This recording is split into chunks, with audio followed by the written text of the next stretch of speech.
What's up everyone? Welcome back to the channel. This is day 20 of our 21 days revision series और आज की इस class में मैं आपको रेशो के सारे ही क्वेश्चंस रिवाइज कराने वाला हूं। तो रेशोज के मैंने आप लोगों को फॉर्मूला सारे पिछली क्लास में 19th डे पे रिवाइज कराए। 20th डे पे यानी कि आज के दिन हम लोग सारे क्वेश्चंस अच्छे से प्रैक्टिस करेंगे कि सर कौन कौन से क्वेश्चंस किस किस रेशो में कैसे कैसे पूछे जा सकते हैं। तो बहुत इंपॉर्टेंट रहेगा, बहुत इंटरेस्टिंग रहेगा। जाके कमेंट सेक्शन में फटाफट से अटेंडेंस लगा दो और ये वीडियो अगर तुम एग्जाम से पहले भी देखोगे तो एक ही वीडियो में तुम्हारे पूरा रेशो चैप्टर रिवाइज हो जाएगा। तो आइए जल्दी से शुरू करते हैं और देखते हैं कौन कौन से क्वेश्चंस कैसे कैसे सॉल्व किए जाते हैं। चलिए लेट्स बिगिन।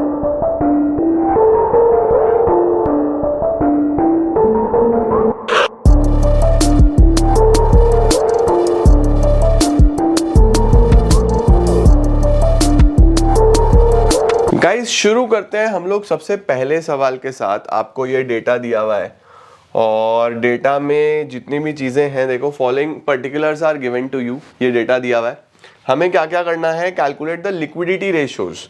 हमें लिक्विडिटी रेशोज निकालनी है। अब देखो लिक्विडिटी रेशोज में सर कितनी रेशोज होती हैं? लिक्विडिटी रेशोज में आपके पास दो रेशोज होती हैं। कौन कौन सी? Current ratio. करंट रेशो के लिए हमें चाहिए current assets upon current liabilities. एक होती है क्विक रेशो। क्विक रेशो के लिए हमें चाहिए quick assets upon current liabilities, right. तो ये फॉर्मूलाज लगा के हम सीधा सीधा आंसर निकाल सकते हैं। तो सबसे पहले करंट एसेट्स ढूंढते हैं। ट्रेड इन्वेस्टमेंट नहीं है तो नॉन करंट है। मार्केटेबल सिक्योरिटीज आ जाएगा करंट एसेट्स में। प्रॉपर्टी प्लांट एंड इक्विपमेंट नहीं आएगा, तो सबसे पहले तो ये आ जाएगा 40,000। ठीक है सर। गुडविल भी नहीं है। ट्रेड रिसीवेबल्स मुझे नेट वैल्यू पे लेने हैं, यानी ये लेंगे ट्रेड रिसीवेबल्स, ये भी मेरे करंट एसेट्स हो जाएंगे। तो current assets cash and bank balance, ये भी मेरा करंट एसेट हो जाएगा। Current assets payable is current liability, rent payable is current liability, dividend payable is current liability, inventory ये मेरा करंट एसेट है। ठीक है। उसके बाद लॉन्ग टर्म बोरिंग नहीं है। शॉर्ट टर्म बोरिंग में बैंक ओवरड्राफ्ट, ये मेरा करंट लायबिलिटी है।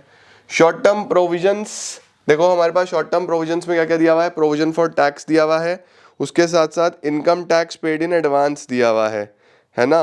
तो हम लोग यहाँ पे क्या क्या ले लेंगे? प्रोविजन फॉर टैक्स, ये भी हमारे पास करंट लायबिलिटी में आ जाएगा। शॉर्ट टर्म प्रोविजंस में हमारे पास ये भी आ गया प्रोविजन फॉर टैक्स। ओके।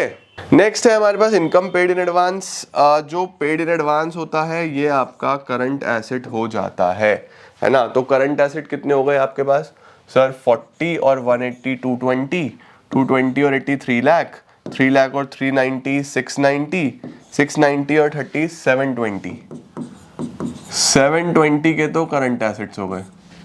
अब चाहिए मुझे करंट लायबिलिटीज। करंट लायबिलिटीज कौन कौन सी हैं? करंट लायबिलिटी है हमारे पास, फटाफट से ये हटा रहा हूं मैं। करंट लायबिलिटीज हैं बच्चों, सबसे पहले तो ये रही 10,000, फिर ये आ गया 30,000, है ना। अब यहाँ पे बड़ा कंफ्यूजन रहता है भाई। एक ये है 55,000, ओके ठीक है जी। एक ये है 25,000, ये नहीं है, ये नहीं है, ये है, ये है, ये है। ठीक है, ओके सर। बस कितनी हो गई? 1 2 3 4 और 5। 1 2 3 4 5। चलो भाई इनका टोटल लगा दो फटाफट से। एक 20 और 10 एक 30, एक 30 और 30 एक 60, एक 60 और 55 और 25 65 75 80, एक 60 और 80 कितना हो जाता है हमारे पास? 240। तो ये आ गया बच्चों 3:1। देखो करंट रेशो कितना आ गया आपका? 3:1 आ गया, है ना। अब चाहिए quick assets upon current liabilities, तो ये तो आपके पास 240 आएगा। क्विक एसेट्स कैसे निकालते हो सर? क्विक एसेट्स निकलते हैं करंट एसेट्स माइनस आईपीए। आपको पता होना चाहिए क्विक एसेट्स कैसे निकलते हैं। करंट एसेट्स में से जब आईपीए हटा दो तो करंट एसेट्स हमारे पास कितने हैं सर? करंट एसेट्स तो हैं हमारे पास 720 के। इन्वेंट्री हटा दो। इन्वेंट्री कितना था?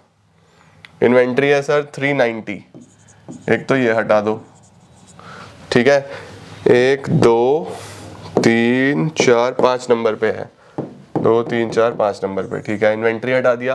प्रीपेड एक्सपेंसेस तो मुझे कोई नहीं दिखे, एडवांस टैक्स दिखा था 30,000 ये हटा दो। तो 7 20 में से बच्चों 4 20 अगर हम हटा दें तो 3 लाख रुपए आ जाता है ना। 3 लाख डिवाइडेड बाय 240, तो 1 पॉइंट कितना आएगा, कैलकुलेटर चाहिए होगा हमें।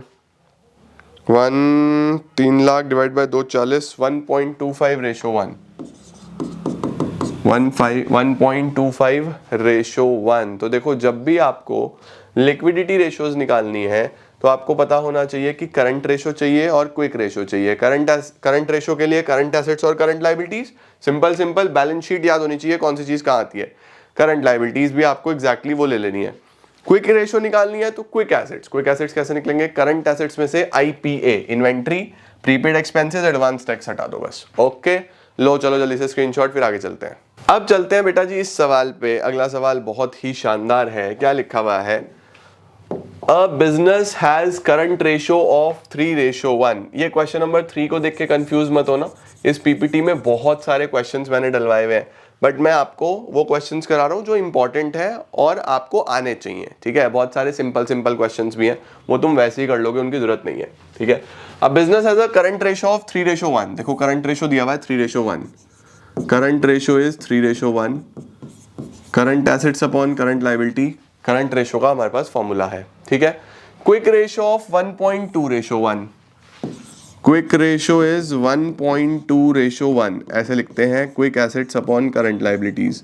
बच्चों कभी भी आपको ऐसा रेशो दिया हो ना क्वेश्चन में, तो उस रेशो को ओपन कर लो हमेशा, ठीक है। Working capital is 180, working capital 180 है, working capital is 180। Working capital किसको बोलते हैं सर, CA माइनस CL को बोलते हैं 180, ठीक हो गया। देखो ये भी हमें गिवन था, टोटल करंट एसेट्स निकालने हैं और इन्वेंट्री निकालना है, ठीक है। अब आपको क्या करना है, सिंपली इसको करना है क्रॉस मल्टीप्लाई, सिंपली आपको क्या कर देना है, क्रॉस मल्टीप्लाई करना है। तो आप क्या बोलोगे, अगर क्रॉस मल्टीप्लाई कर दूं तो 3 current liability is current asset, current asset किसके बराबर आ गया, 3 करंट लायबिलिटीज के बराबर आ गया। अब आप इधर क्रॉस मल्टीप्लाई करो, quick assets is 1.2 current liabilities, आपको ये भी पता चल गया, सही हो गया। अब देखो यहां से आपको करंट एसेट की वैल्यू पता चली, वो क्या है, 3 करंट लायबिलिटीज। तो यहां पे करंट एसेट की जगह 3 करंट लायबिलिटी लिख दे, 3 current liability minus current liability is 180, तो 3 - 1 twice of current liabilities is 180, तो करंट लायबिलिटी कितना आ जाएगा, करंट लायबिलिटी आ जाएगा 180/2, 90,000 रुपीज की बच्चों करंट लायबिलिटीज आ गई। ओके चलो सर हमें ये तो पता चल गया कि 90,000 की करंट लायबिलिटीज हैं। अब अगर 90,000 की करंट लायबिलिटीज है तो यहाँ पे वैल्यू रख दो, 3 × 90, तो करंट एसेट्स कितने आ जाएंगे, 2,70,000 रुपए के करंट एसेट्स आ जाएंगे। 270 के हमारे पास करंट एसेट्स आ गए, ठीक है जी।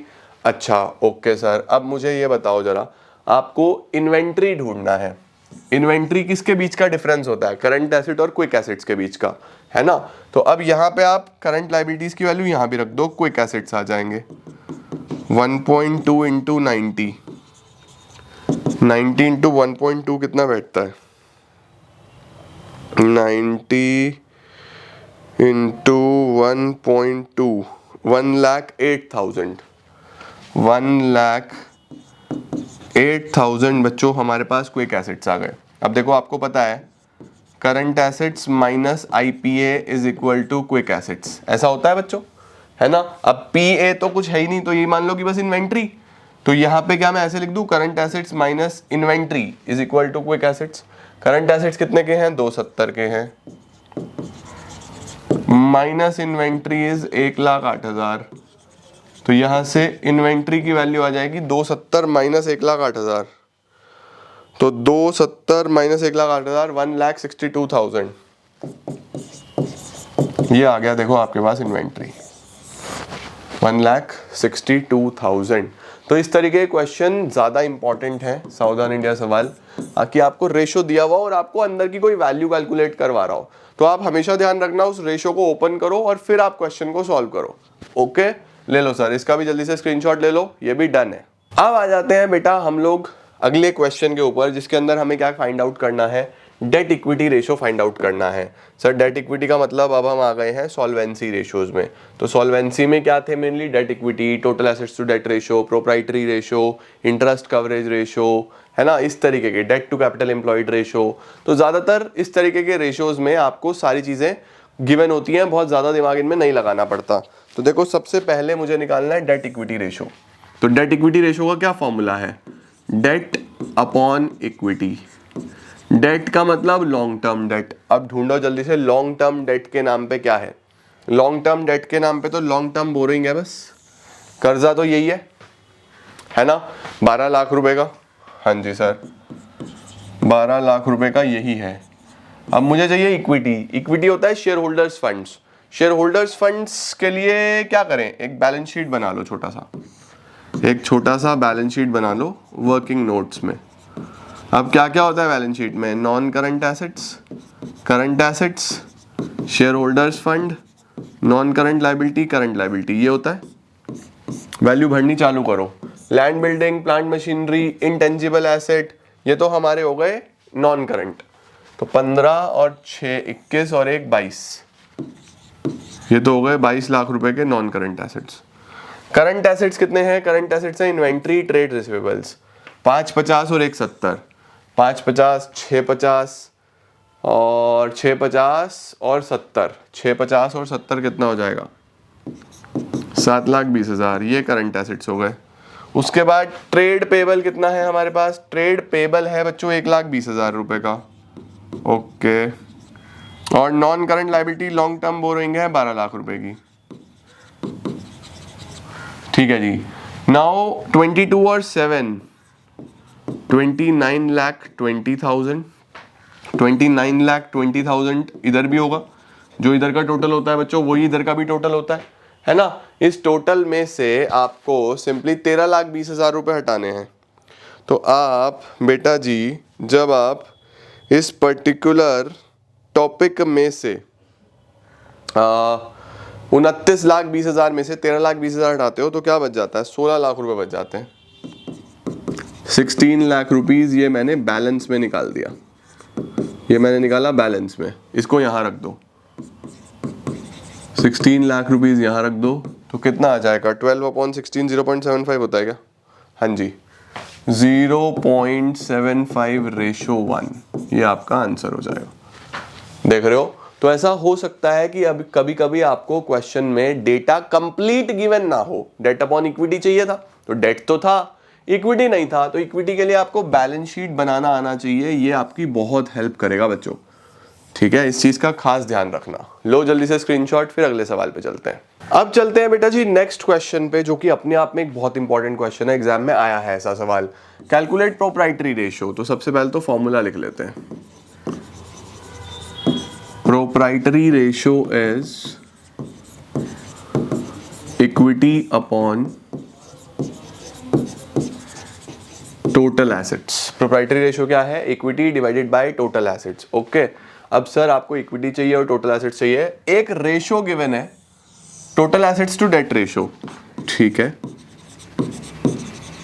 Total assets to debt ratio का फॉर्मूला होता है total assets upon long term debt. ये 2:1 गिवन है, ये गिवन है 2:1। तो अगर हम डेट की वैल्यू दी हुई है 5 लाख, तो डेट की जगह यहां पे मैं 5 लाख रख देता हूं, तो टोटल एसेट्स की वैल्यू आ जाएगी, total assets is equal to 10 lakh. Total assets is equal to 10 lakhs। लो सर, टोटल एसेट्स तो हमें मिल गए 10 लाख रुपए के। अब मुझे चाहिए इक्विटी। इक्विटी क्या होता है, share holders funds. Share holders funds में आपके पास क्या क्या आता है, share capital, reserves and surplus. चलो भाई अब डेटा ढूंढते हैं और क्या है। इक्विटी शेयर कैपिटल है 0.5 टाइम्स ऑफ डेट। लो sir, equity share capital debt का हाफ है, 0.5 इज हाफ, तो डेट कितने का है? डेट था हमारे पास, डेट गिवन था 5 लाख रुपए का, तो 5 का हाफ कितना होगा? 2.5 लाख। 2.5 लाख का तो बच्चों इक्विटी शेयर कैपिटल आ गया। Preference share capital is 25% of equity share capital, इसका 25% प्रेफरेंस शेयर कैपिटल है, तो इसका 25% कितना होगा 2.5 लाख का? 2.5 लाख का 25% विल बी 62,500। 62,500 ये इसी का हमने 25% करा है। ओके, आगे लिखा हुआ है जो नेट प्रॉफिट है before tax is 10 lakh, rate of tax is 40%।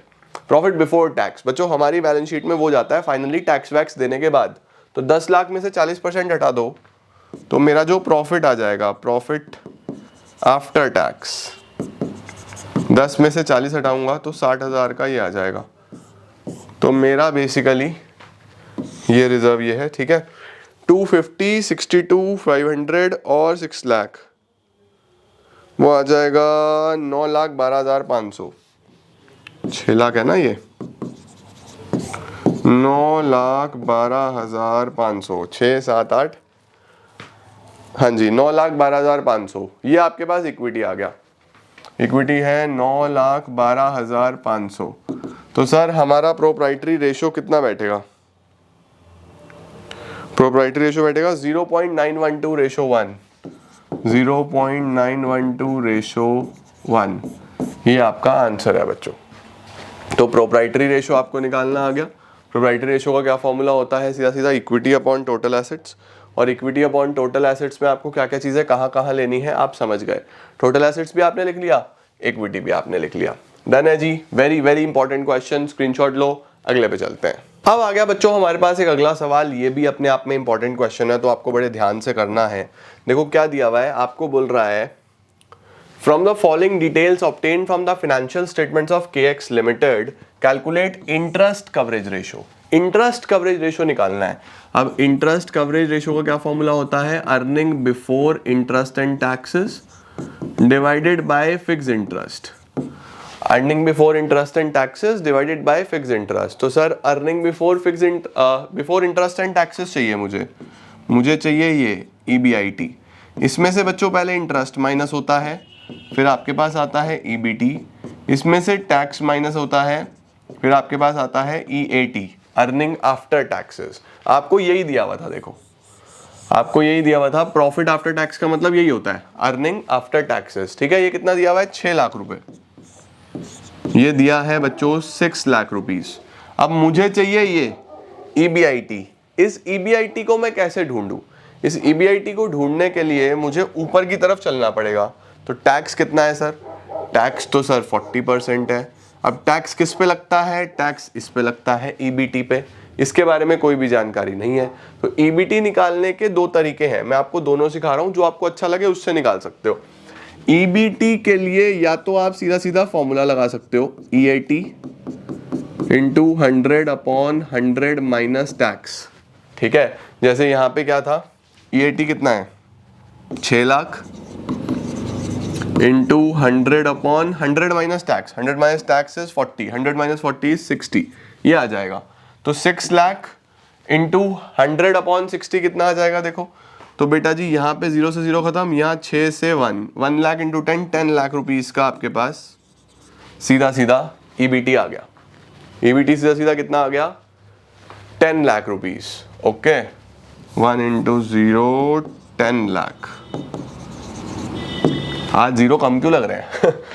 10 lakh रुपए बच्चों आपका EBT आ गया। एक तरीका तो ये है, देखो 10 लाख का 40%, 4 लाख रुपए माइनस हुआ होगा तो ये 6 लाख आया होगा। एक तरीका तो ये है, ठीक है। ये फॉर्मूला याद रख लो, EBT का formula EAT into 100 upon 100 minus tax.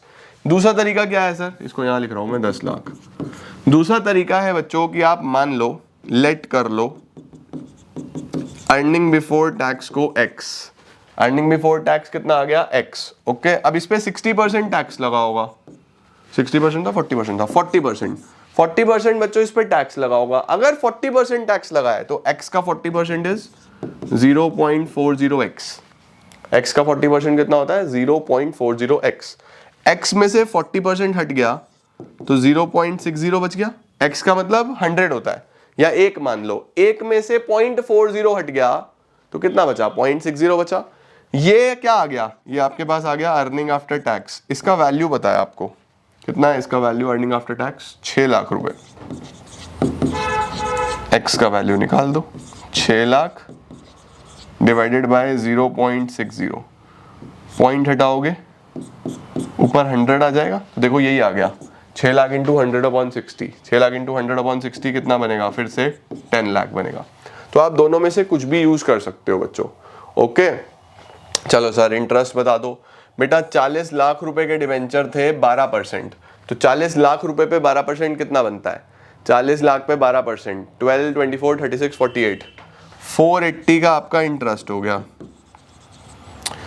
तो ऊपर EBIT कितना होगा, 10 लाख में 480 प्लस करो 14,80,000।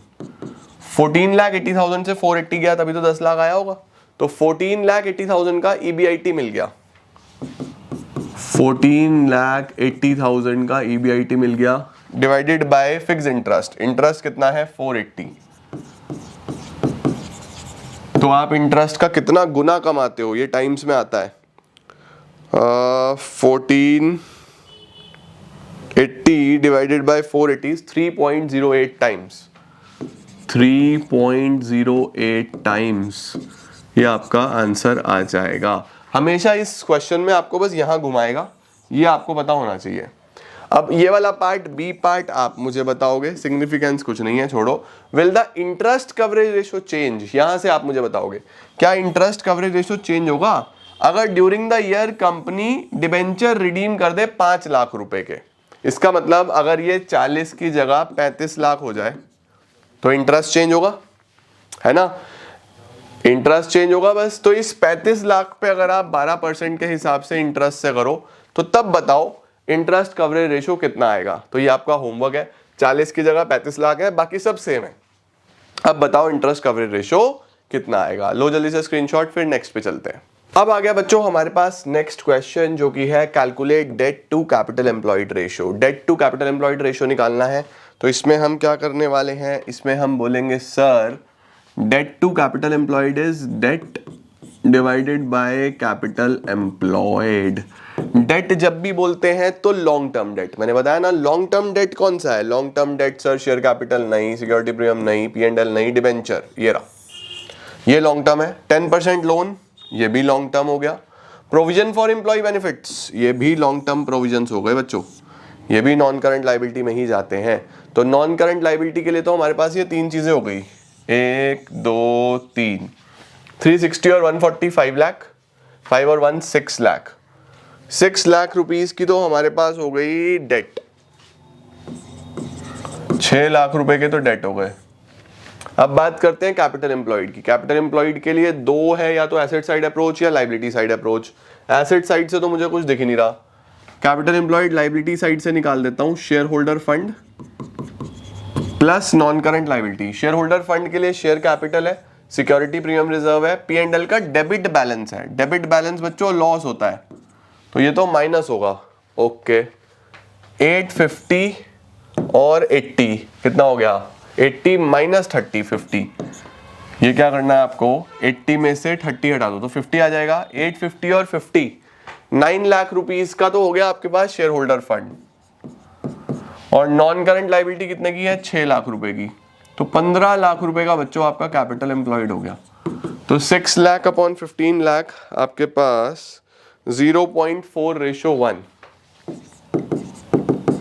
0.4:1 इज द आंसर। हमेशा ध्यान रखना बेटा जी, डेट टू कैपिटल एम्प्लॉयड में डेट कौन सा, long term date. Long term date में क्या क्या आता है, long term borrowings, long term provisions, right. तो प्रोविजंस में हमारे पास एम्प्लॉय बेनिफिट था, लोन फ्रॉम बैंक ये तो बोरोइंग्स है दोनों की दोनों। और कैपिटल एम्प्लॉयड मैंने लायबिलिटी साइड अप्रोच से निकाला, जिसका फॉर्मूला लगाया share holders funds plus non current liabilities. I hope आपको बहुत अच्छे से क्लियर होगा। इसका स्क्रीनशॉट लो, फिर अगले पे चलते हैं। नेक्स्ट क्वेश्चन आ गया बेटा, from the following information calculate inventory turnover ratio. चलो भाई इन्वेंट्री टर्नओवर रेशो, सर इसका मतलब टर्नओवर रेशोज पे आ गए हम। हाँ जी, टर्नओवर रेशियोज में इन्वेंट्री टर्नओवर रेशियो का फॉर्मूला क्या होता है? Inventory turnover ratio is cost of good sold divided by average inventory. Average inventory कैसे निकलेगा? Opening plus closing divide by 2। Opening 28 plus closing 52 divide by 2, है ना? तो 28 और 52, 52, 62, 72, 80/2, 40,000 रुपीज का तो एवरेज इन्वेंट्री आ गया। 40,000 रुपीज का एवरेज इन्वेंट्री आ गया। कॉस्ट ऑफ गुड सोल्ड कैसे निकलेगा? सेल्स दिया हुआ है, सेल्स ये दिया हुआ है, जीपी दिया हुआ है बच्चों 25% ऑन कॉस्ट। अब फंस गए हम, सर जीपी तो 25% ऑन कॉस्ट है और मेरे पास तो सेल गिवन है, क्या करें?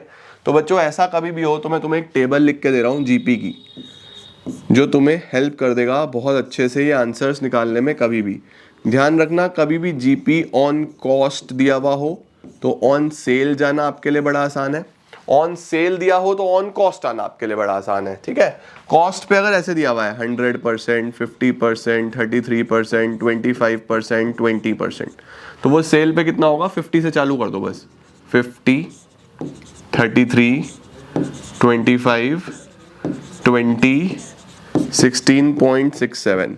ये उल्टा भी एप्लीकेबल है। अगर आपको जीपी सेल पे दिया हुआ है, आपको कॉस्ट पे चाहिए तो इधर चल पड़ेगा, सही है? ये टेबल बच्चों अच्छे तरीके से लर्न कर लेना, आपका काम हो जाएगा। 100, 50, 33, 25, 20, 99% ऑफ द केसेस में यही परसेंटेजेस आती हैं। ओके, 99% ऑफ द केसेस में। अगर कोई और केस आ गया तो मैं आपको एक फॉर्मूला भी बता रहा हूं। अगर कोई भी परसेंटेज कॉस्ट पे x/y होती है, आपको सेल पे लेके जाना है, तो सेल पे लेके जाने के लिए x/x+y कर दोगे। और अगर ऑन सेल दिया हुआ है x/y, आपको कॉस्ट पे लेके जाना है, तो कॉस्ट पे ले जाने के लिए x/y - x कर दोगे। अब जैसे यहाँ पे जीपी 25% ऑन कॉस्ट है, तो 25% को क्या मैं 25/100 लिख सकता हूँ? 25/100 का क्या मतलब हो गया? 1/4। 1/4 ऑन कॉस्ट है ना? अब मुझे चाहिए सेल पे, क्योंकि मेरे पास सेल गिवन है। अगर ये जीपी का परसेंटेज सेल पे हो तो मैं सीधा इस पे अप्लाई कर दूंगा, है ना? तो मैं क्या करूंगा, इसको यहाँ पे रखूंगा, x का वैल्यू 1, y का 4, 1/1 + 4, 1/5 ऑन सेल आ गया। देखो 1/5 को 20% ही बोलते हैं, तो कॉस्ट पे अगर 25 आया तो सेल पे अपने आप 20 आ गया। देखो आ गया या नहीं आ गया? तो ये फॉर्मूला आपका तब लग जाता है अगर इसमें से कोई अलग हो, लेकिन 99% ऑफ द क्वेश्चंस में यही डेटा होगा, तो टेंशन मत लो, ये टेबल से काम चल जाएगा, ठीक है? तो अब फिलहाल सेल का 20% आ गया जीपी, 25% कॉस्ट है, तो 20% ऑन सेल है। सेल कितना है? 6 लाख। 6 लाख का 20%, तो जीपी हो गया 6 लाख का 20%, 1,20,000। 1,20,000 का बच्चों आपका ग्रॉस प्रॉफिट है। तो अगर 1,20,000 का प्रॉफिट है, सेल आपका 6 लाख है, तो 6 लाख में से 1,20,000 हटाऊं तो कॉस्ट आ जाएगा। कॉस्ट कैसे निकलता है? Cell minus GP. सेल में से ग्रॉस प्रॉफिट हटा दो। सेल कितना है? 6 लाख। जीपी कितना है? 1,20,000। तो कॉस्ट आ गया 480। भाई सीधी सीधी सी बात है ना, तुमने कोई माल 6 लाख रुपए का बेचा है और तुम्हें कितने कमाए तुमने उसमें? 1,20,000। तो कितने का पड़ गया? 480 का। तो 480 आप यहाँ पे लिख दो, COGS, ठीक है? तो कितना टाइम्स आ जाएगा ये? 12 टाइम्स। 12 टाइम्स बच्चों आपका इन्वेंट्री टर्नओवर रेशो आ गया, ठीक है जी? आई होप आप लोग को इन्वेंट्री टर्नओवर रेशो वाला क्वेश्चन समझ में आता है। बहुत इंपॉर्टेंट था, अच्छे तरीके से आपको आना चाहिए। जितने भी सवाल करा रहा हूं मैं, सारे ही इंपॉर्टेंट क्वेश्चंस हैं, ठीक है? लो जल्दी से स्क्रीनशॉट, फिर नेक्स्ट पे चलते हैं। अब आ गए बच्चों हम अगले सवाल पे। कई बार इस तरीके का क्वेश्चन भी आपको एग्जाम में आ जाता है। देखो लिखा हुआ है, आपको क्या क्या कैलकुलेट करना है? The value of opening and closing inventories. Inventory turnover ratio 8 times given है, तो आप सबसे पहले फॉर्मूला लगाओ। Inventory turnover ratio is COGS divided by average inventory. ये 8 टाइम्स गिवन है ना? और COGS 2 लाख रुपए दिया हुआ है। 2 lakh is the cost of revenue from operations. Cost of revenue from operation इसी को बोलते हैं, COGS को, ठीक है? तो यहां से आपका एवरेज इन्वेंट्री आ जाएगा। Average inventory is 2 lakh divided by 8, तो 8 इंटू 2 16, 8 इंटू 5 तो 25। एवरेज इन्वेंट्री जो आ गया 25,000 रुपीज का आ गया। ठीक है, अब मुझे बताओ कि एवरेज इन्वेंट्री का फॉर्मूला ये होता है opening inventory plus closing inventory divided by 2। इसको भी ऐसे लिख सकते हैं 25,000। तो वैल्यू क्या बना, opening inventory plus closing inventory is 50,000। Opening inventory plus closing inventory is 50,000। ठीक है, अब आगे देखो क्या लिखा हुआ है, इन्वेंट्री एट द बिगिनिंग, इसका मतलब शुरू का inventory, opening inventory is 1.5 times more than the inventory at the end. यानी कि अगर क्लोजिंग x है, इन्वेंट्री क्लोजिंग से, ठीक है, अगर क्लोजिंग x है तो जो बिगिनिंग का इन्वेंट्री है यानी कि जो ओपनिंग इन्वेंट्री है it is 1.5 times more than the inventory at the end. बच्चों यहां पे बहुत नंबर कटते हैं। अगर ये लिखा हो opening inventory is 1.5 times of closing inventory, तो मैं सीधा बोलूंगा क्लोजिंग अगर x है तो ओपनिंग 1.5x है। ये इस लैंग्वेज का काम है, प्लीज इसको अपने पास नोट करना। ओपनिंग इन्वेंट्री इज 1.5 टाइम्स का मतलब 1.5 गुना, तो अगर ये x है तो ये 1.5x है। लेकिन इसने यहां ऐसा नहीं बोला, इसने बोला 1.5 टाइम्स मोर, 1.5 गुना से ज्यादा है, वो 1.5 गुना ज्यादा है। इसका मतलब 1.5x प्लस x, इतना तो है ही है, इससे 1.5 गुना ज्यादा। इस चीज का प्लीज ध्यान रखना। तो जो आपका ओपनिंग इन्वेंट्री है वो 1.5x प्लस x यानी 2.5x है बच्चों, समझे? बस अब यहां पे वैल्यू फिल कर दो। Opening inventory plus closing inventory is 50,000। Opening है आपके पास 2.5x, क्लोजिंग है आपके पास x, ये वैल्यू 50,000 है। तो 3.5x इज 50,000, x कितना होगा 50,000 डिवाइडेड बाय 3.5। 50,000 डिवाइडेड बाय 3.5 कितना आता है?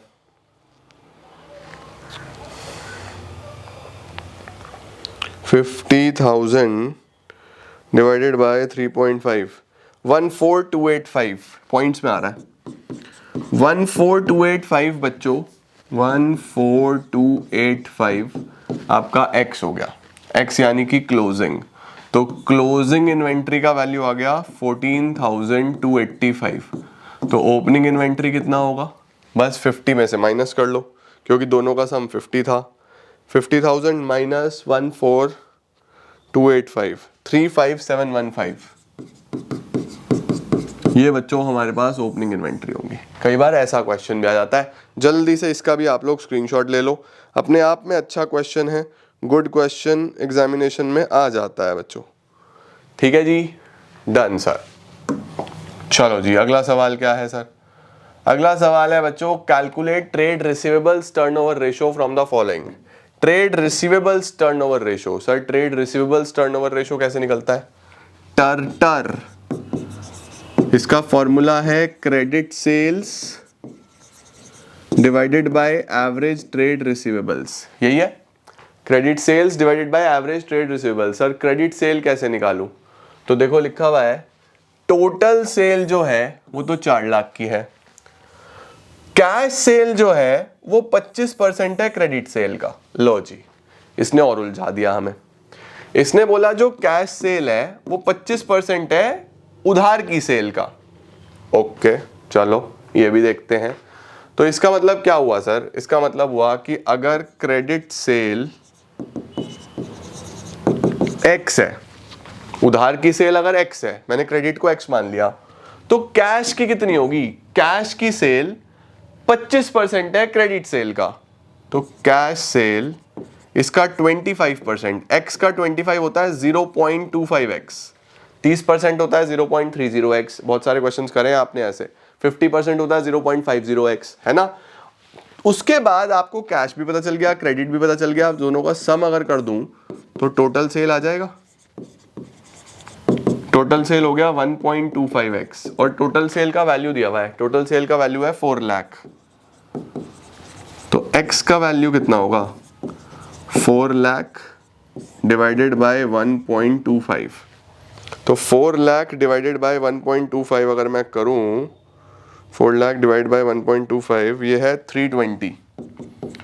x का वैल्यू 320 आ गया। तुमने x किसको लिया था? उधार की सेल को। 320 आपको यही चाहिए। अब मुझे चाहिए एवरेज ट्रेड रिसीवेबल्स।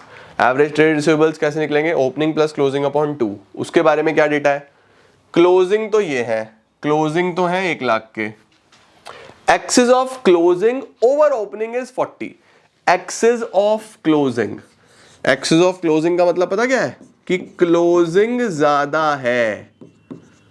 क्लोजिंग ज्यादा है किससे? ओपनिंग से। कितना? 40,000। 40,000 ज्यादा है। तो अगर क्लोजिंग ओपनिंग से 40,000 ज्यादा है तो ओपनिंग 60,000 के होंगे, है ना भाई? 60 में 40 जोड़ू तो अभी तो 1 लाख आता है। तो ओपनिंग कितने के हो गए? ओपनिंग हो गए 60,000 रुपए के। ओपनिंग हो गए 60,000 रुपीज के। क्लोजिंग हो गया 1 लाख रुपीज का। एवरेज कैसे निकलेगा? Opening plus closing upon 2, 160 upon 2, 80,000 rupees के एवरेज ट्रेड रिसीवेबल्स आ गए। 80,000 रुपीज के। तो वैल्यू कितना आया? 4 टाइम्स। 4 टाइम्स बच्चों आपके पास आंसर आ जाएगा। ठीक है, ट्रेड रिसीवेबल्स टर्नओवर रेशो में जो आंसर आया credit sales upon average trade receivables वो आ गया 4 टाइम्स। चलो भाई, डन है जी? Done sir. अगले पे चलते हैं। नेक्स्ट क्या है सर?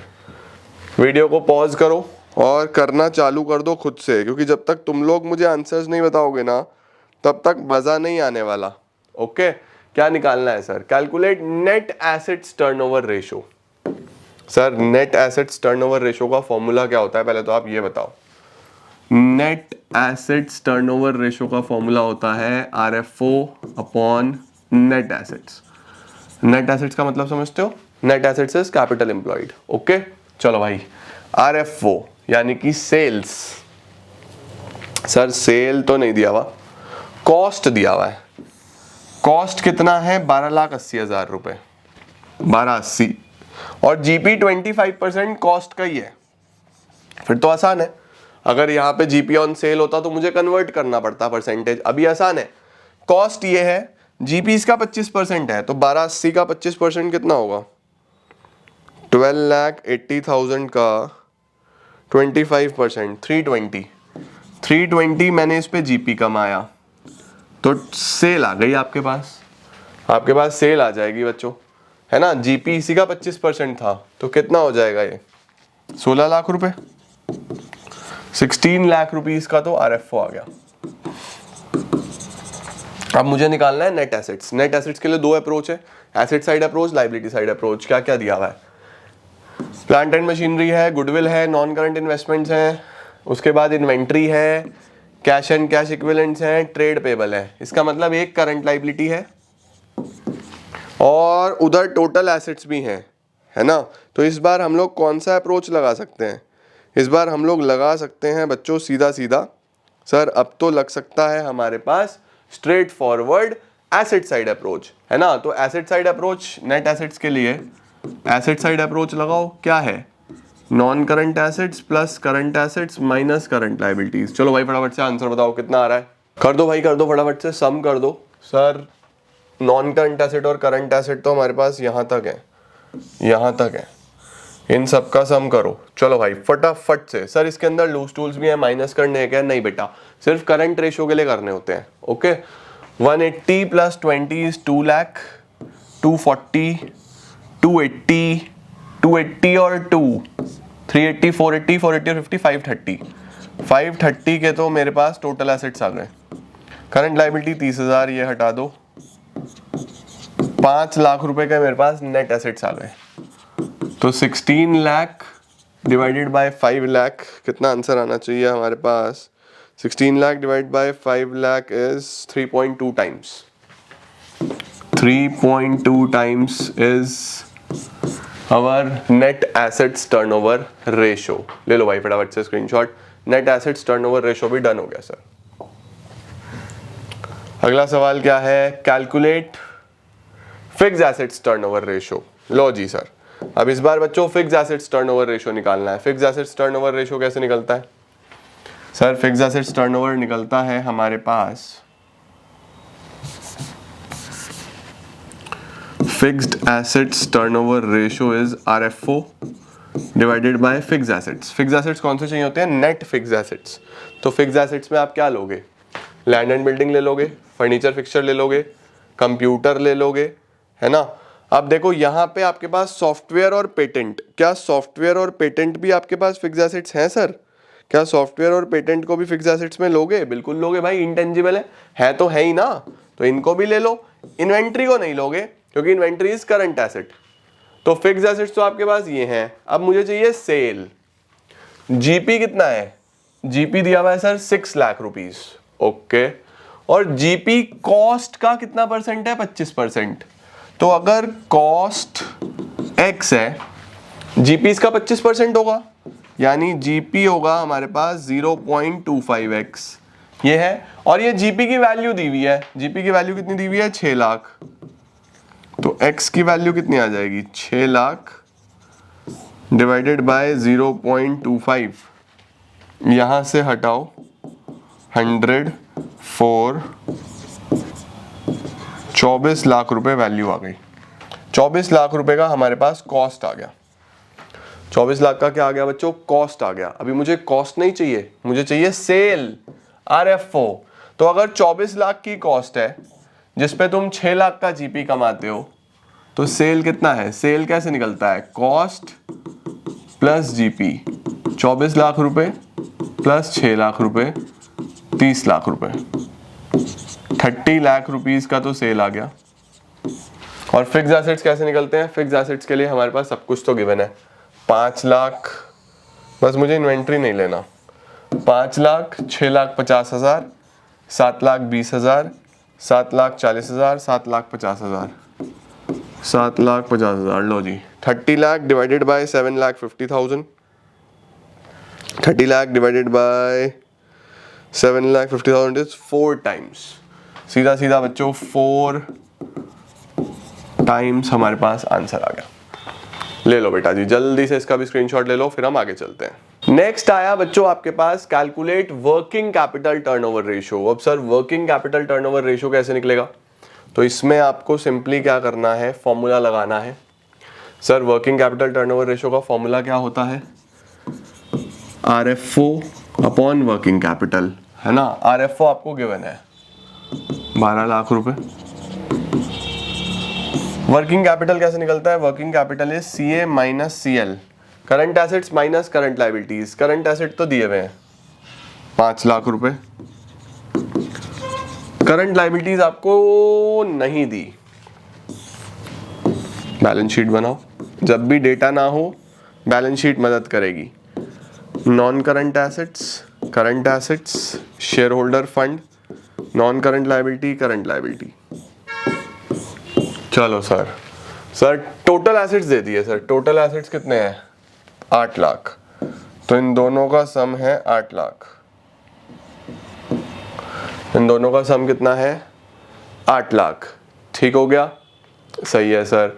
नॉन करंट लायबिलिटी, अच्छा देखो अगर उधर 8 लाख है तो इधर भी 8 लाख होगा। नॉन करंट लायबिलिटी है 4 लाख, नॉन करंट लायबिलिटी है 4 लाख। शेयर होल्डर फंड है 2 lakh, share holder fund 2 lakh है। तो बताओ 8 में से अगर 6 हटा दिया तो 2 लाख की करंट लायबिलिटी आ गई। 2 लाख की यहाँ पे करंट लायबिलिटी लिख दो बच्चों। CA minus CL, 5 minus 2 3 lakh, इसको यहाँ पे पुट कर दो। 4 टाइम्स आपका आंसर आ जाएगा। सीधा सीधा बच्चों working capital turnover ratio is 4 times. ठीक है जी, डन सर, क्या बात है यार।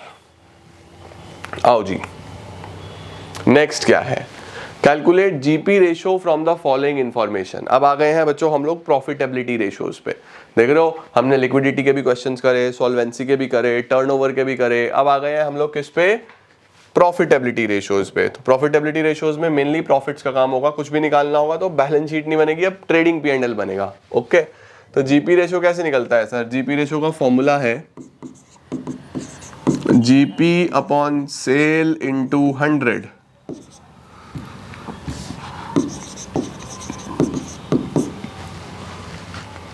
अब देखो क्या क्या दिया हुआ है। Cash cell is 1/3 of total sale, cash cell है 1,40,000। ओके ठीक है जी, आपको क्या दिया हुआ है, आपको कैश सेल दिया हुआ है 1,40, कैश सेल दिया हुआ है 1,40 और ये कैश सेल टोटल सेल का 1/3 है। तो अगर टोटल सेल x है तो कैश सेल x का 1/3 है, इसका मतलब x/3 है ना। कैश सेल की वैल्यू कितनी है, x/3 और कैश सेल की वैल्यू गिवन है 1,40,000।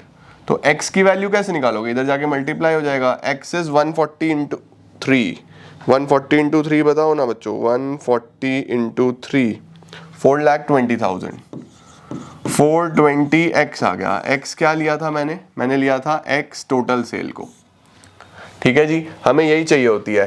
ओके, सेल रिटर्न तो गिवन नहीं है ना, नहीं सेल रिटर्न गिवन नहीं है, तो सेल तो मुझे मिल गया 420। अब मुझे जीपी ढूंढना है। जीपी के लिए क्या दिया हुआ है, जीपी के लिए हमें आई गेस ट्रेडिंग अकाउंट बनाना पड़ेगा एक छोटा सा। ट्रेडिंग अकाउंट कैसे बनता है, सबसे पहले ओपनिंग स्टॉक, फिर परचेजेस, फिर डायरेक्ट एक्सपेंसेस, इधर सेल्स, क्लोजिंग स्टॉक, तो यहाँ पे जीपी आ जाता है, ऐसा होता है ना। आओ अब चेक करते हैं क्या क्या दिया हुआ है। कैश परचेजेस 25% है क्रेडिट परचेजेस का, और कैश परचेजेस 50,000 है। लो सर, कैश परचेजेस इज कितना, 50,000, और ये कैश परचेज 25% है क्रेडिट परचेज का। 25% किसका है, क्रेडिट परचेज का। तो अगर क्रेडिट परचेज x है तो कैश इसका 25% होगा, है ना। कैश इसका 25% है, 25% का मतलब 0.25x, 0.25x, और इस 0.25x की वैल्यू दी हुई है 50,000। 0.25x की वैल्यू कितनी दी हुई है, 50,000। तो x की वैल्यू निकाल दो sir, x will be 50,000 divided by 0.25, point हटाया 104, 2 लाख रुपए वैल्यू आ गई क्रेडिट परचेज की, 2 लाख रुपए वैल्यू आ गई क्रेडिट परचेज की, जिसको हमने x के बराबर मांगा था। तो अब क्रेडिट परचेज और कैश परचेज इसको जोड़ूं तो टोटल परचेज आ जाएगा, है ना। 50 की कैश परचेज, 2 लाख की क्रेडिट परचेज, तो 250 का हो गया। तो 250 का तो मेरे पास परचेज हो गया। ठीक है सर, आगे क्या लिखा हुआ है, ओपनिंग इन्वेंट्री 30,000 है, ओपनिंग स्टॉक 30,000 है। आगे क्या लिखा हुआ है सर, सर सेल हमने कितनी निकाली थी, एक्स हमने टोटल सेल को लिया था ना, सेल हमने ली थी 420 की। ठीक है जी, और क्या दिया हुआ है, क्लोजिंग इन्वेंट्री 10,000 ज्यादा है ओपनिंग से, क्लोजिंग 10,000 ज्यादा है तो 40,000 रुपए की हो जाएगी। डायरेक्ट एक्सपेंसेस के नाम पे कैरेज है 12,000 रुपए का। लो सर, जीपी निकाल दे फटाफट से। चलो भाई, 420 और 40 इज 460, 460 में से 30,000 हटा दो, 2,50,000 हटा दो, 12,000 हटा दो, 1,68,000 जीपी आ जाएगा।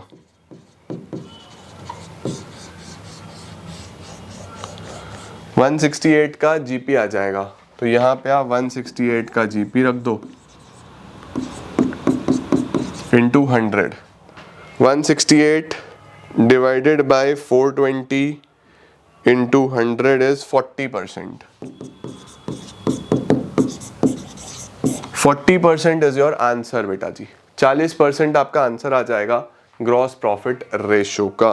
बहुत ध्यान से करने वाला क्वेश्चन है, इसके अंदर मिस्टेक्स होती हैं, तो आई एम प्रेटी श्योर कि आपने इसको बड़े ध्यान से मेरे साथ साथ किया है और एक एक चीज नोट भी करी है। देखो कोई भी चीज डायरेक्टली गिवन नहीं थी, हर चीज घुमाई हुई थी, तो बड़े ध्यान से इसको समझ लो। ओके, नेक्स्ट क्वेश्चन आता है बच्चों, calculate operating ratio. Sir operating ratio कैसे निकलेगा?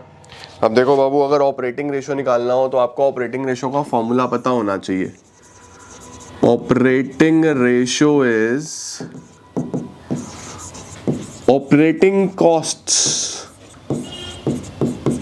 Divided by RFO into 100। Sir operating cost क्या होते हैं? ऑपरेटिंग कॉस्ट होते हैं COGS plus operating expenses, COGS plus operating expenses. ये आपको दो चीजें जोड़नी है। COGS कैसे निकालूं? सेल दिया हुआ है, सेल है 680, सेल है 680, जीपी भी दिया हुआ है, जीपी कितना है? कॉस्ट का 25%। अब देखो इसने फिर से घुमा दिया, 25% ऑन कॉस्ट। अब सर मेरे पास कॉस्ट तो है ही नहीं, मेरे पास सेल है, तो इस परसेंटेज को सेल पे अगर मैं करूं तो 20% ऑन सेल आ जाएगा। आपको पता है ना 25% ऑन कॉस्ट है तो 20% ऑन सेल होगा, तो इसका 20%, 680 का 20% कर दो सर फटाफट से। 680 का 20% अगर मुझे करना हो तो हमारे पास क्या वैल्यू आ जाती है? 680 का 20% आ जाएगा, कहाँ चला गया मेरा कैलकुलेटर? 680 का 20% 136, तो जीपी आ गया 680 का 20% 136। अब बताओ बच्चों, तुमने इतना माल बेचा जिसमें ये जीपी है, तो कॉस्ट कितना है? 680 minus 136, 544।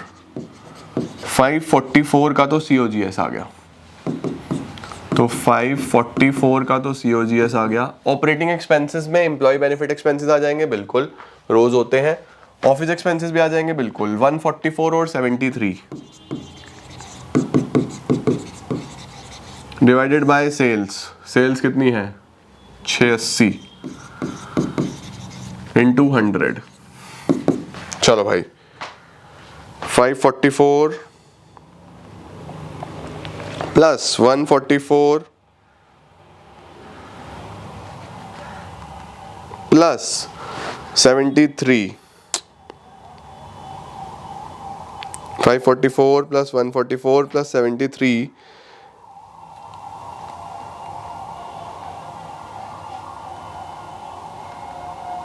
761 divide by 680 into 100। 761 divided by 680 into 100 is 111.91%। 111.91%। इसका क्या मतलब हुआ सर? ये बहुत इंपॉर्टेंट है बच्चों, आपको समझना, वेरी इंपॉर्टेंट। सर इसका क्या मतलब हुआ? देखो बच्चों, इसका मतलब हुआ कि मेरी सेल तो मात्र इतनी है, खर्चा मेरा इतना सारा है, तो इसका मतलब मैं तो लॉस में जा रहा हूं। अगर ऑपरेटिंग कॉस्ट आपका कभी भी सेल से ज्यादा आ जाएगा तो ऑपरेटिंग रेशियो 100 से ऊपर चला जाएगा। ऑपरेटिंग रेशियो अगर 100 से ऊपर गया ना तो समझ जाना कि आप नेगेटिव में जा रहे हो, लॉस में जा रहे हो। तो 111% अगर आपका खर्चा आ रहा है, इट मीन्स कि आप 11% के लॉस में हो, 11% के लॉस में चला गया हूं मैं, तभी मेरा ऑपरेटिंग रेशियो जो है वो 100 से ऊपर जाता है, क्योंकि दोनों का सम तो 100 होता है। अगर ये 90% होता तो 10% मेरा प्रॉफिट था, ये 100 से ऊपर चला गया, इसका मतलब खर्चा ज्यादा है बच्चों बहुत। ओके, लो सर इसका स्क्रीनशॉट ले लो फटाफट से, फिर हम नेक्स्ट पे चलते हैं। सर ऑपरेटिंग रेशियो भी डन। नेक्स्ट आ रहा है, from the following data calculate operating profit ratio. आओ भाई फटाफट से अब ऑपरेटिंग प्रॉफिट रेशियो निकाल देते हैं। सर ऑपरेटिंग प्रॉफिट रेशियो का क्या फॉर्मूला है? ऑपरेटिंग प्रॉफिट रेशियो का फॉर्मूला है operating profit divided by sales into 100। Sir sales दी है, ये दी है 8 लाख रुपए, 8 लाख की तो सेल्स है। अब मुझे ऑपरेटिंग प्रॉफिट निकालना है। ऑपरेटिंग प्रॉफिट कैसे निकलेगा? P&L बना लो फटाफट से एक, by gross profit. Gross profit कितना है? सर जीपी दिया हुआ है 25% ऑन कॉस्ट, कॉस्ट का 25%, लेकिन मेरे पास तो सेल है तो 25% ऑन कॉस्ट है, तो 20% ऑन सेल होगा, 20% ऑन सेल होगा। सेल कितनी है? 8 लाख, 8 लाख का 20%, 1,60,000 का तो जीपी आ गया। ठीक है, उसके बाद आप ऑपरेटिंग एक्सपेंसेस लिख दो। 2 ऑपरेटिंग एक्सपेंसेस, ऑपरेटिंग एक्सपेंसेस में ऑफिस एंड एडमिनिस्ट्रेटिव एक्सपेंसेस हैं। ऑफिस एक्सपेंसेस 20,000 रुपए के, सेलिंग एक्सपेंसेस हैं, सेलिंग एक्सपेंसेस 28,000 रुपए के, लॉस बाय फायर ये तो नॉन ऑपरेटिंग है बाबू, ये नहीं आएगा, this is a non operating expense, तो ये हम ऑपरेटिंग में तो कंसिडर नहीं करते, नेट प्रॉफिट में कर सकते हैं। तो यहाँ पे आपके पास ऑपरेटिंग प्रॉफिट आ जाएगा 160 में से 48 अगर आप हटा दो, तो आप 160 में से अगर 48 हटा दोगे तो 1,12,000 का ऑपरेटिंग प्रॉफिट आ जाएगा। इसको आप यहां रख दो, 1,12,000 अपॉन 8 लाख इंटू 100 कितना आएगा भाई, जल्दी जल्दी से बता दो। 1,12,000 डिवाइडेड बाय, कहाँ गया भाई, 1,12,000 डिवाइडेड बाय 8 लाख इंटू 100, 14%। 14% बच्चों ऑपरेटिंग प्रॉफिट रेशो आ गया। अब ध्यान रखना, अगर ऑपरेटिंग प्रॉफिट रेशो 14% है तो ऑपरेटिंग रेशो कितना होगा, अगर तुम्हें यहाँ पे ऑपरेटिंग रेशो भी बताना हो, अगर तुमने 14% कमाया है तो खर्चा कितना परसेंट है, 86%। ओके, ले लो, चलो भाई जल्दी से इसका भी स्क्रीनशॉट ले लो। अब बेटा जी हम लोग एक और शानदार क्वेश्चन करते हैं। इसमें हमें क्या फाइंड आउट करना है, इसमें हमें फाइंड आउट करना है नेट प्रॉफिट रेशो। तो GP ratio of a company is 20%, इसका मतलब जीपी जो है वो सेल का 20% आ जाएगा, ठीक है। क्रेडिट सेल 18 लाख की दी हुई है सर, क्रेडिट सेल दी हुई है 18 लाख रुपए की। ओके, ये तो मुझे समझ में आ गया। कैश सेल कितना है, 10% of total sale. Cash cell है 10% ऑफ टोटल सेल, ठीक है। Cash cell is 10% of total revenue formation. ये नेट प्रॉफिट रेशो तो दोबारा यहाँ पे गलती से है, इनडायरेक्ट एक्सपेंसेस, ठीक है। ओके, अब देखो कैश सेल है बच्चों 10% of the total sale, total sale का 10% हमारे पास कैश सेल है। तो अगर कैश सेल 10% है तो उधार का सेल 90% होगा। उधार का सेल कितना होगा, 90% होगा। तो अगर टोटल सेल x है तो उधार कितना है सर, उधार है 0.90x, और 0.90x का वैल्यू दिया हुआ है 18 लाख। तो x का वैल्यू बताओ ना, 18 लाख डिवाइडेड बाय 0.90, पॉइंट हटाओगे यहाँ पे 100 लगाओगे, 0 से 0 खत्म, 92, 20 लाख रुपए। 20 लाख रुपए का बच्चों आपके पास ये कौन सा सेल आ गया, टोटल सेल आ गया, सही है। अब सेल अगर 20 लाख रुपए है तो 20 लाख रुपए का 20% 4 लाख रुपए का ग्रॉस प्रॉफिट है। जीपी बच्चों 4 लाख रुपीज है, सिर्फ इनडायरेक्ट एक्सपेंस दिए हुए हैं 50,000। तो जीपी अगर 4 लाख हुआ, 50,000 का और खर्चा हो गया, 50,000 का खर्चा और हो गया, तो मेरे पास 350 का नेट प्रॉफिट आ गया, 350 का नेट प्रॉफिट आ गया, नहीं आ गया भाई। जीपी के बाद खर्चे तो हटाने हैं, खर्चा कितना दिया हुआ है 50,000, वो हटाया तो नेट प्रॉफिट आ गया बच्चों, हो गया काम मेरा। नेट प्रॉफिट रेशो तो निकालना था, नेट प्रॉफिट रेशो निकलेगा net profit upon sale into 100। Net profit आया 350, सेल आई 20 लाख इंटू 100, आई गेस 17.5% आना चाहिए if I am not wrong. ठीक हो गया बेटा जी, 3.5 लाख डिवाइड बाय 20 लाख, हाँ जी 17.5%। अब आता है बच्चों हमारे पास रेशो का लास्ट क्वेश्चन, और आपके सारे ही रेशोज मैंने आपको इस वन शॉट में कराए हैं, ठीक है। बस फॉर्मूला आना चाहिए, देखो कैसे लगाना है आपको इस वीडियो देख के समझ में आ जाएगा और आप सारी चीजें अच्छे से कर पाओगे, है ना। तो देखो अब ROI निकालना है सर। ROI का फॉर्मूला क्या होता है, earning before interest and tax divided by capital employed, ठीक है। अब EBIT नॉर्मली गिवन नहीं होता, मैं देखूंगा इस क्वेश्चन में क्या दिया है, तो आपको अर्निंग आफ्टर टैक्स ही नॉर्मली गिवन होता है, जैसे मैंने आपको इंटरेस्ट कवरेज रेशो में भी बताया था। देखो net profit after interest and tax 1 lakh, यही दिया हुआ है, ये 1 लाख दिया हुआ है, ओके अब मुझे टैक्स निकालना पड़ेगा। सबसे पहले टैक्स 20% है, तो ईबीटी कैसे निकलेगा, क्या सिखाया था मैंने, EBT is EAT into 100/100 minus tax rate. तो 1 लाख इंटू 100/80 है ना, 1 लाख इंटू 100/80 कितना आ जाएगा, 1 लाख इंटू 100/80 1,25,000। 1,25,000 हमारे पास ईबीटी आ गया। इस ईबीटी में से अगर मैं टैक्स हटा दूं, टैक्स कितना है 20%, 20% बच्चों देखो 25,000 ही होगा इसका, तभी तो ये 1 लाख आया होगा। तो ये आपको 125 मिल गया। मेन बात ये है। अब इंटरेस्ट चाहिए मुझे, सर इंटरेस्ट कितना है, इंटरेस्ट लॉन्ग टर्म डेट ये है 4 लाख, इसका 10% दिया हुआ है, तो 4 लाख का 10% विल बी 40,000। तो ये आ गया 165। 165 में से 40 हटाओ तो 125 आ जाता है। 165 इज योर EBIT। अब आता है capital employed. Sir capital employed कैसे आएगा, कैपिटल एम्प्लॉयड के लिए फिर से 2 अप्रोचेस है बाबू आपके पास, asset side, liability side. Current asset दिए हुए हैं, करंट लाइबिलिटी दी हुई है, तो यहाँ पे तो मुझे लाइबिलिटी साइड अप्रोच लग रहा है कि आसानी से लग जाएगी, है ना।